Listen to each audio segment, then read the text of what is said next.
18-month one. So yeah, kept very busy. So yeah, can send some questions in and I will answer as many as we can get through. It can be about anything to do with your baby's sleep. And what you ask might be useful for someone else as well. So let's see.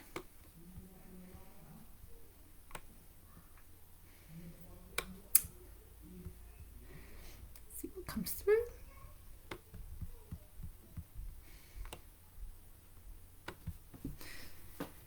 While I'm waiting, I might as well carry on talking about what I do generally. So a lot of parents, it's often that, oh, hold on, before I go into that, might as well get going. Here we go. Here's the first question. I'll come back to what I was going to say. So I think my almost 4-month baby girl may be approaching the 4-month sleep regression. She won't nap during the day, making her overtired at night. And when we do get her down at night, she'll sleep for about 40 minutes before waking. And it can be up to another hour after that before she'll settle again. Do you have any tips on how to help my baby nap through the day? And also any advice on how to get through the 4-month regression and get to a place where the baby would settle again? Okay, so at the 4 months, it's often called the 4-month sleep regression, but really what's happened is your baby's sleep cycles have developed. So instead of just having 2 stages of sleep when they were newborn, they've now developed to have 4 stages. So that's your baby just kind of trying to figure everything out, and that's why you often see that what was working suddenly isn't going to work anymore. So this is an age where it's really great to start teaching your baby to go down awake into their cot, and you'll find that really helps their sleep. So you can do that really gradually, really gently. I think a lot of people think, oh, sleep training, cry it out. It doesn't mean that. You can really help them learn really gradually, using a really nice hands-on settling technique. And also in terms of naps, it just takes practice. So getting them down at the right time as well. So you kind of want to watch for their sleep cues and looking at roughly around average wake time between sleep of around 2 hours at 4 months. So when it reaches the 2 hours mark, just kind of might be 1 hour 45 your child. Just start watching them, watch for those cues that they're ready to go down for sleep, and get them down for their nap. Try and do it in a nice dark room because that increases that melatonin, that sleepy hormone, and just really practice putting them down more and more awake. And you'll find it just takes practice for them to start linking those sleep cycles, which will give them the longer naps, which means that overtiredness doesn't happen at bedtime, and that's what's probably causing the wake ups once she's gone down for sleep, because you say that she goes down to sleep and then she'll sleep for about 40 minutes, so she's getting to the end of a sleep cycle and she's waking up because she's overtired, because that stress hormone, that cortisol, is released and it will just cause her to wake up more. So if you can get her down at a reasonable hour, it depends on the last nap of the day, but don't let it go past 5 o'clock. And then you'll find that she goes down much better it'll just come with practice. It's really just practice.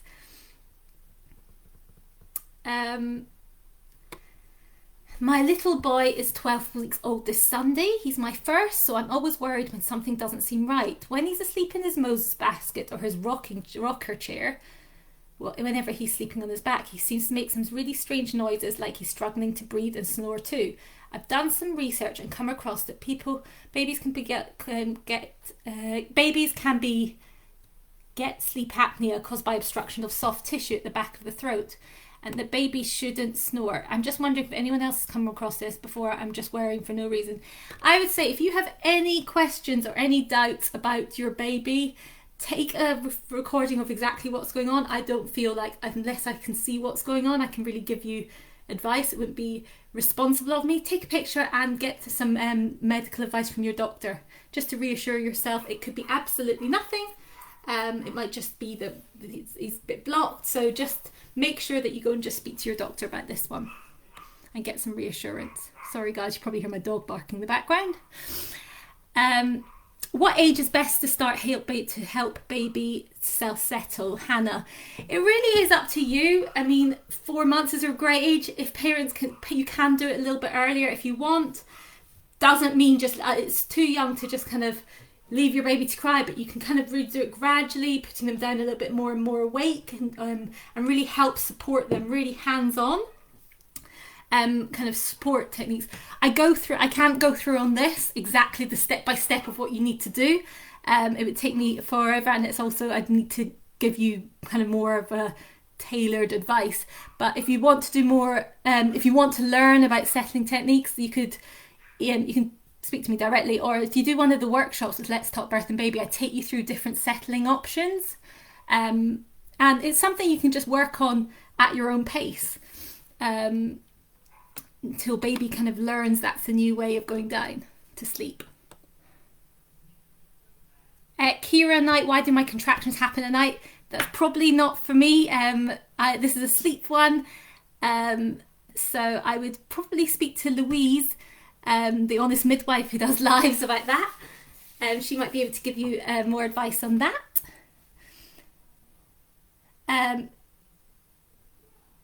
Samantha King, my baby was 24 born. He's now 3. What should I do? Sorry, I don't understand the question. Let me know what you're asking me. Lynn, my 15 months is still waiting for a bottle between 11 and 1. I can't squeeze in supper as we can't do dinner any earlier. Any advice? So you can't squeeze in supper. So I'm not quite understanding your question, because dinner, try to aim for around the 5 o'clock mark. So if there, can you explain that question a little bit clearer? Are you meaning that they're waiting for bottle in the middle of the night at 11 and 1? But in terms of when dinner should be around the 5 o'clock mark at 15 months. Charlotte Lane, how many naps should my 8-week be having? He sleeps from 10:30 until 3, then has a feed back to sleep from 4 until 7. So you're 8 weeks, not 8 months. 8 weeks, you're roughly looking at, I mean, it really varies between baby to baby, but you're looking for like around the kind of 4 or 5 naps a day.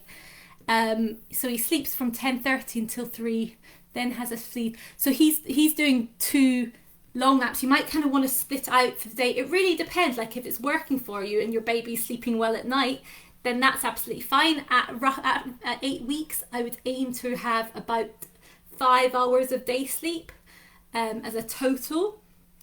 And that could be broken up. I mean, they're never going to have the exact same amount of hours. They're not going to have a schedule at 8 weeks is what I'm saying. So roughly looking at around 5 naps in the day of about 5 hours total day sleep. So hopefully that helps you. And in terms of in between, how long they should go between sleep, you're looking roughly at around 1:15 hour wake time between each sleep. But saying that, that's not what you're doing. But if it's working for you, then obviously you can carry on doing what you're doing. But if you're finding that your night's quite disrupted, then I would say you're better capping the naps maximum 2 hours, and then have them more spread out during the day.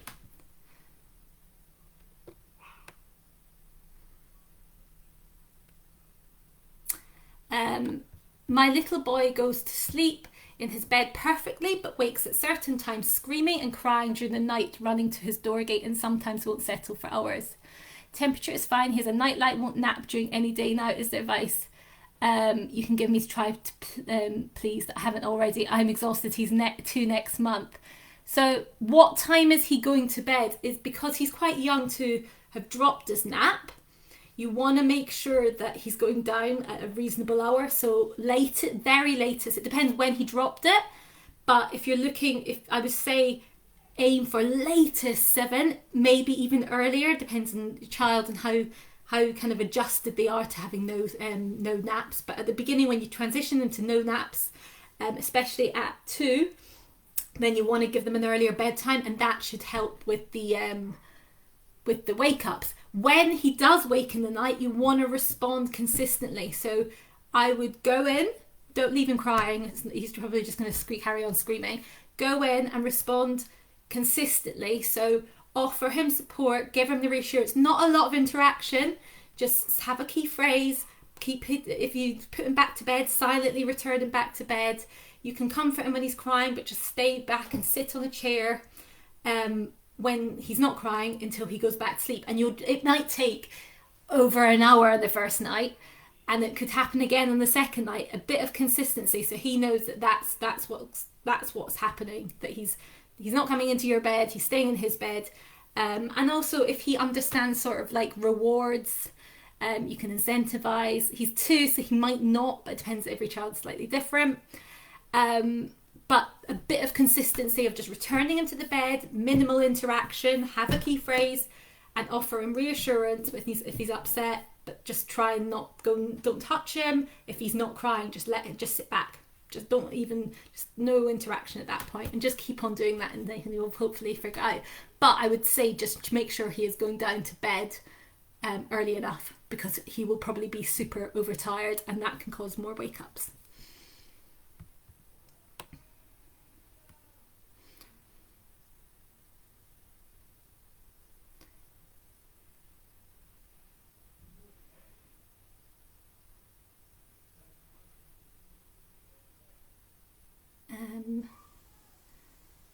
Samantha, what's your question? Sorry. My baby was 24 born, he's now 3, what should I do?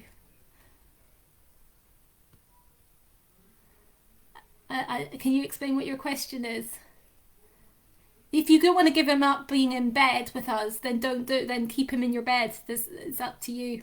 But I just need to understand what advice you're looking for, Samantha.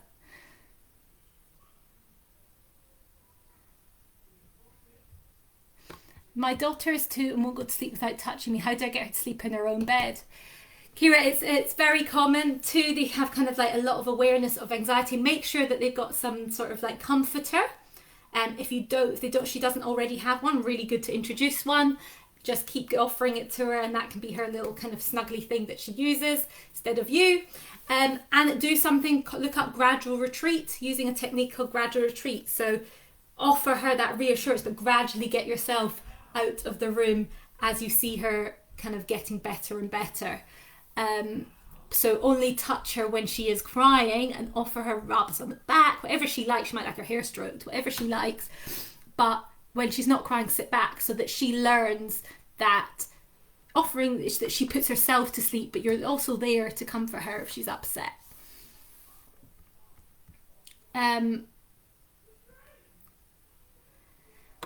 Olivia, my 11-month-old baby girl won't sleep unless she has the nipple in her mouth. She wakes up constantly and won't sleep in her cot, only my bed. It's killing me. Okay, so it's a case of that she's got a kind of feeding to sleep association. She kind of have to just break that. At 11 months, probably she's just using it for comfort. It's very unlikely that she's needing fed in the night unless with some sort of health issue.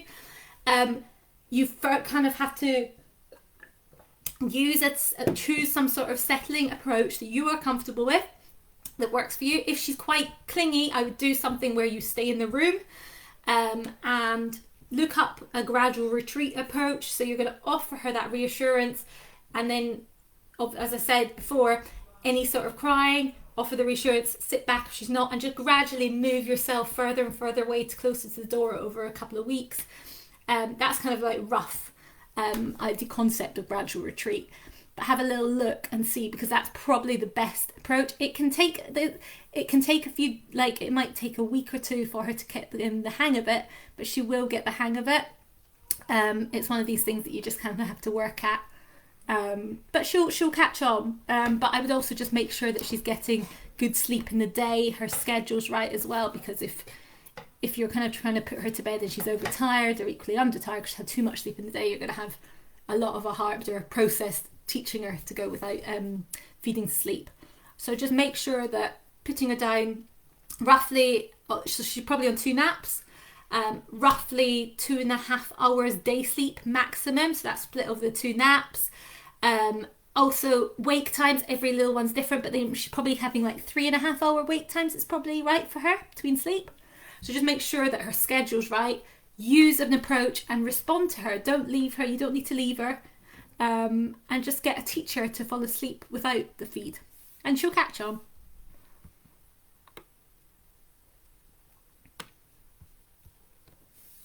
Okay, my 16-month-old has 3 9-ounce bottles at night. How can I get him off this, as he self-soothes with a bottle now he is off his dummy? So at 16 months, unless you've been told that it needs feeds, then a case of it's just the comfort thing, as you've said, that uses that now to fall asleep. It's also, I would try and offer something else, so also offer some sort of comforter, and also just respond to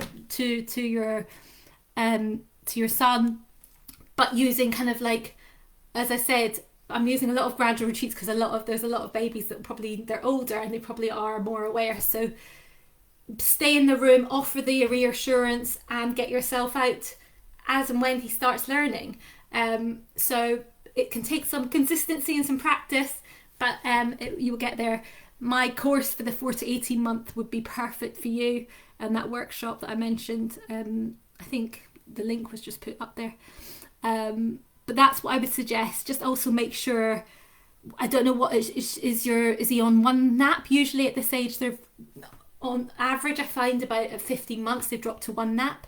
So just make sure that he's not having too much sleep in the day. So one nap of around 2 hours, some have 3 hours, around that. Some only he needs an hour and a half. Every baby's different, but just make sure it's in the middle of the day, getting good sleep in the day, and then bedtime around, depends when you transition them, but around 6 or 7 is perfect.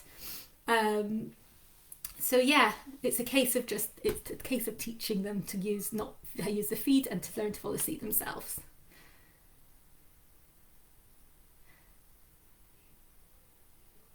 Okay, sorry Lynn. Okay, sorry, she's 15 months, waking between 11 p.m. and 1 a.m. for a bottle. Dinner is usually between 5 and 5:30 and bottle, and bed at 7. I'm just wondering, is it still okay that she's having a bottle in the night at 15 months?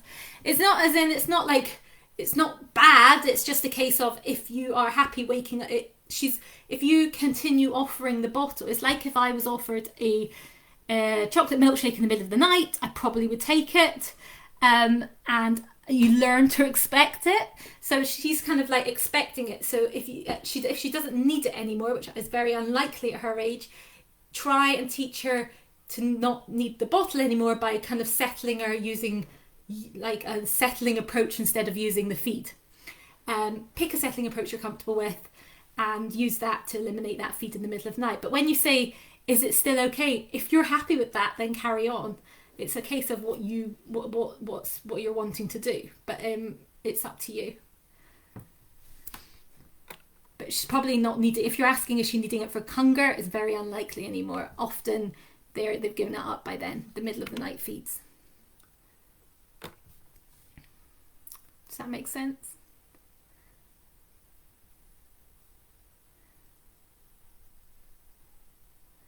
Any other questions? My 21-month boy, multiple times a night, sometimes he's bottling in the middle of the night. My question is, why is he waking up when he doesn't have any specific reasons on what to do? Okay, his reason for waking up is because he has a bottle in the middle of the night. So when you come through a sleep cycle, we all wake up in the night. You wake up, I wake up in the night. It's just a real non-event that we have the ability to put ourselves back to sleep. So if he's not able to kind of put himself back to sleep, he's going to expect that feed. So you kind of have to eliminate that bottle for him to start learning that if he does wake in the night, he just puts himself back to sleep. So you can do it gradually if you wanted to. You can just reduce the amount of ounces in the middle of the night feeds, or you kind of at this age, if you want to just get rid of the bottle and offer the reassurance and as said, use a settling technique to teach him to fall back to sleep himself. So that's probably why he's waking, the reasons why he's doing it. But that's the reason. Effectively, he's expecting it and he doesn't have it. If he's always getting it and being offered the bottle in the middle of the night, he's going to wait for it and expect that. So if you kind of don't have that expectation anymore, he's just going to put himself back to sleep. As I said, make sure he has a nice comforter at this age. It's really nice, especially if he's going to go be at nursery and stuff. It's quite a nice thing. And I don't know what his schedule's looking like. Probably still on a nap, I imagine. So just make sure he's not overtired at night. So try and not give him too late at bedtime as well. So around the 7 o'clock mark is perfect.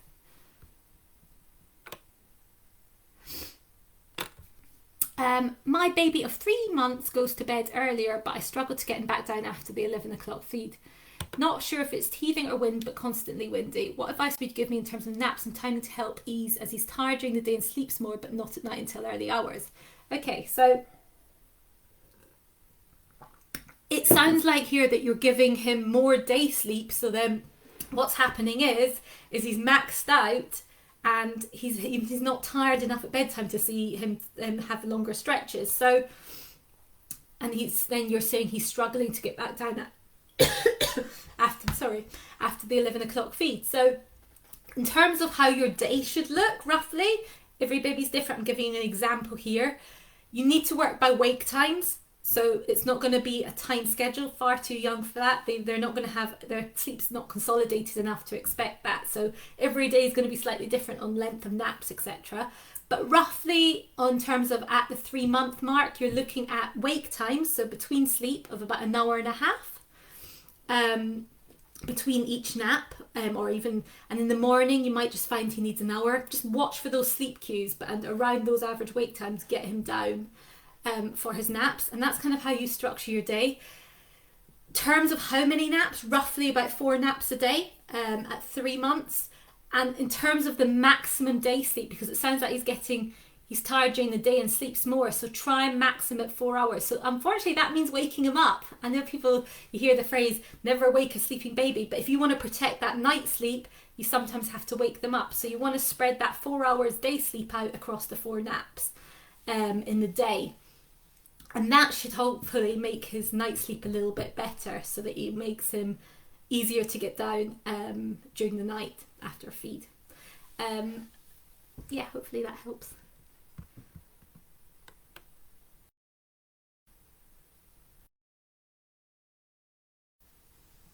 Any other questions? I've got about another 5 minutes if you've got anything else.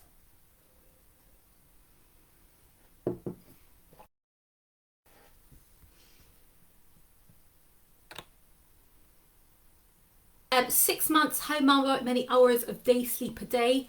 You're looking roughly around 3.5 hours. Every child's got different sleep needs. Some have high sleep needs, some have less. But on average, I find around 3.5 hours a day at 6 months across usually 3 naps. Some kids can have longer wake times and they can do it across 2 naps. So you kind of got to work what works for your baby, but you're roughly looking at around a 2.5 hour wake time as well. So that's roughly what 6 months do.